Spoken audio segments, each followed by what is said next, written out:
So finally স্বপ্ন পূরণ হলো। তো আমার চলে এসছে ফাইনালি সোনার গহনা। তো চলে এসছো তো সবাই, তো সবাইকে ওয়েলকাম আমার এই চ্যানেলে। তো আজকের ইন্ট্রোটা একটু আলাদাই দিলাম। তো কেমন আছো বন্ধুরা? আশা করছি সবাই ভালো আছো, আর আমিও ভালো আছি। এইখানে আমার ননদ দেখলে কেমন স্টাইলটা মেরে গেল।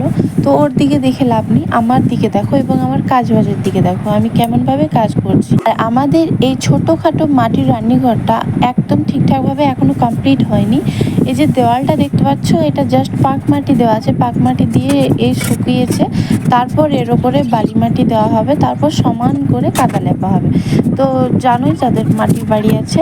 তো এখন আমি রান্নাঘরটাকে গুছিয়ে নেবো তাড়াতাড়ি, আর বিকেলও হয়ে গেছে, বিকেলের কাজগুলো করে নিতে হবে, কারণ আমরা যাব একটা জায়গা।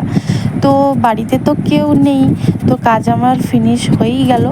আর বাড়িতে কেউ নেই বলতে মানে আছে যে, কিন্তু আমি যেহেতু গাড়ি জানি, স্কুটি আমাদের আছে, তো আমি আর আমার শাশুড়ি মিলে একটু ঘুরতে চলে যাব।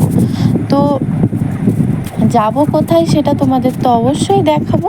তো চলো, আমার কাজ বাজ সেরে আমি রেডি হয়ে গেলাম, আর রেডি হয়ে তোমাদের আবার আমি দেখাচ্ছি। তো আমার মেয়েকেও এখানে আমি রেডি করে দিলাম। ওকে নিয়ে যাব না, ওটা হয় নাকি আমি যাব আর ওকে নিয়ে যাব না?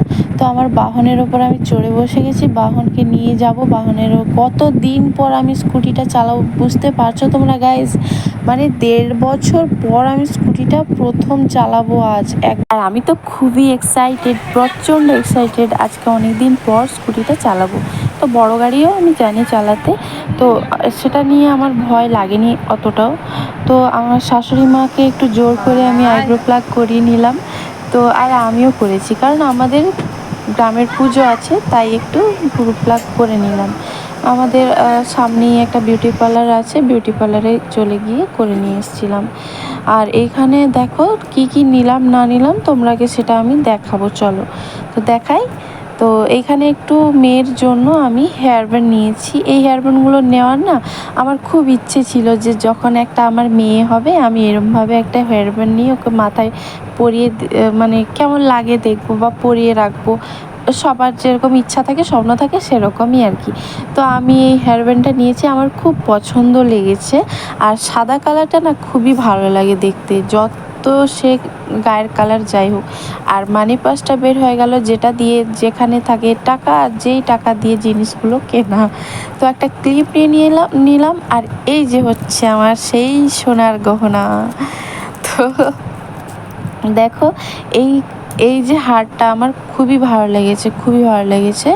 তো মানে এরকম একটা হার নেওয়ার আমার প্রচণ্ড ইচ্ছা ছিল। আর কোথাও আমি মানে এটা আমার মনের মতো পেয়ে গেছি, তাই নিয়ে নিয়েছি। আর মনের মতোই পেয়েছি, এরকম হার আমি কোথাও মানে পাচ্ছিলাম না। হয়তো দোকানে কোনো দোকানে থাকে, বাট আমি গেলেই হয়তো শেষ হয়ে যায় বা থাকে না, এরকম কিছু একটা ব্যাপার হয়েই যায়। তো আমার এটা খুবই পছন্দ লেগেছে, আমি নিয়ে নিয়েছি। আমার অনেক হার আছে, বাট পছন্দ লাগলে আমি সেখানে আর থাকতে পারি না। মানে কী বলবো, লোকের খাবার দেখলে জিভ দিয়ে জল ঝরে, আর আমার এইরকম দেখলে আমার হাতে টাকা শুধু মানে উড়ে যায়, এরকম হয়। তো জাস্ট জাস্ট ভালো লেগেছে, আর কিছু বলার নেই। তো যাই হোক, তো এটা শোনার নয়, তোমরা বুঝতেই পেরেছো। তো অনেক কিছু বলতে হয় আমাকে ইউটিউবে, তো সবাই তো মিথ্যে কথা বলে। তো ভাবলাম আমিও যদি মিথ্যে কথা বলে একটু ফেমাস হতে পারি। যাই হোক, মিথ্যে কথা বলে তোমাদের রাগানোর আমার কোনো মানে ইচ্ছা ছিল না। তো আমি নিজে মাফ চেয়ে নিচ্ছি, আই এম সরি। তো আমার কোনো উদ্দেশ্য ছিল না তোমাদের মিথ্যে কথা বলে রাগানোটা, ঠিক আছে? তো আই এম সরি। সবই দেখিয়ে দিলাম, জাস্ট আরেকটা জিনিস যেটা দেখলে তোমরা, মঙ্গলসূত্র, যেটা কিনা আমার খুবই পছন্দের একটা জিনিস। তো এটা নেওয়ার জন্যই আমার বেশিরভাগটাই যাওয়া। তো যাই হোক, ভিডিওটা ভালো লাগলে একটা লাইক, কমেন্ট, শেয়ার করো, এবং কেমন এই মঙ্গলসূত্র হারটা লেগেছে, কেমন লেগেছে তোমরা কমেন্টে জানিও। তো বাই বাই, সকলকে ভালো থেকো, সুস্থ থেকো, আবার আসবো একটা পরে।